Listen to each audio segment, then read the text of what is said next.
Yo, what is going on, GROWMIES? Hope y'all are doing well, growing well. Now, GROWMIES, welcome back to episode 5 of the Northern Lights 5 series. If you guys remember from the last episode, we ended up feeding our plants at about week 3 in flower. And now we are currently in week 5. In those past couple of weeks, a lot has changed. We can see that from week 3 to week 5, the female plants are producing many pistils blatantly. And wait, what the fuck is that? Yo, this is a regular seed grow. So there are also male plants producing pollen. But what is a regular seed? A regular seed means that there's about an equal chance to find a male or female. Now I know most of us know this, but just in case for the beginners, the female plants make the flowers that we all love, and the males produce the pollen. And when a female plant gets pollinated from a male, the female can then make seeds. In this tent, we have about 5 to 6 males, and I think around 7 females. At this point, instead of tossing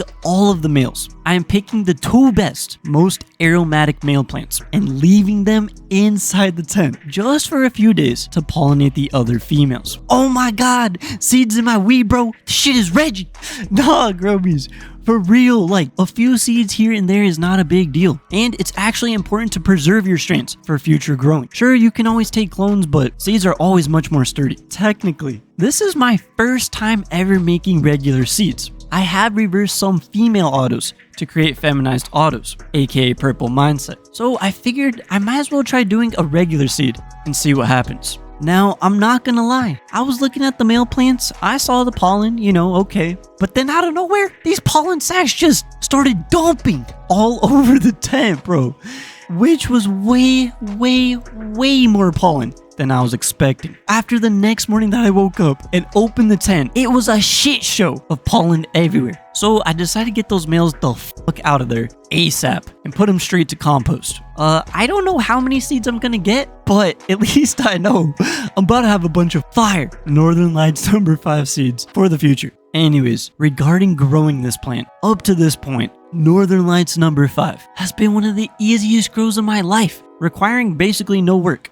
Since 1212, these plants have just been big, cruising, stretching, and producing many flowers. There's a whole lot of plants in this tent, but there is only one plant that really catches my senses. Above all the others, most of the plants are producing that classic, expected, musky, earthy, oaky wood tone. But one of the Northern Lights number 5s is creating a grape terpene explosion. This one pheno caught me completely off guard, and it smells stronger than all the other dank musty plants. I gotta say, I know the lineage is pretty different, but Northern Lights number 5 kind of reminds me of Purple Punch and Granddaddy Purple as far as scent. Now you guys know me. I just love to soak the whole tent by bottom watering, utilizing the water splash guards, which works very effectively and quickly.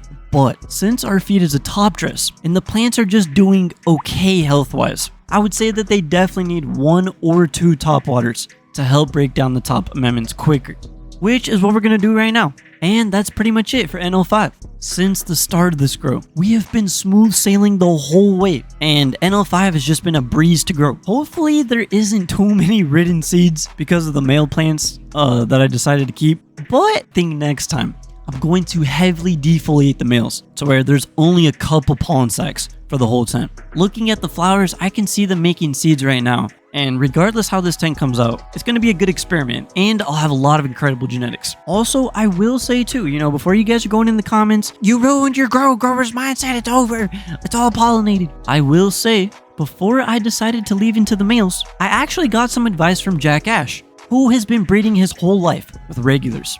One night over Discord, we were discussing if it was going to be a big deal to pollinate the tent with the 2 males that we selected. And he believes everything is going to be fine. From his experience, we should still get fat buds. They'll just have some seeds in them, so we can send those out or grow them ourselves. But we will only really know once the flowers are done. One last quick note before this video is over is just looking at the plants, they have grown extremely beautiful. The structure on NL5 has mass gorgeous fan leaves with strong standing branches and stems. The genetic just looks strong and it's a solid plant. You can really tell that this strain has a lot of the old school strong genetic lineage. Anyways, GROWMIES, we're pretty much in the middle of flower. I think, we got about maybe 3-4 weeks left and it's time to harvest. So Be sure to look out for the next update on NL5 and to see if what happened. Did the seeds ruin the harvest? Did the pollen ruin? Or is it going to work out? Who knows? Do leave a comment down below what you think. Anyways, GROWMIES, as always, thank you guys for watching. If you enjoyed the video, please leave a like and comment. If you haven't seen my other grow/smoke reports, check them out. Keep it up out there, GROWMIES, and stay motivated in this beautiful medicinal hobby. #GROWMIEGANG.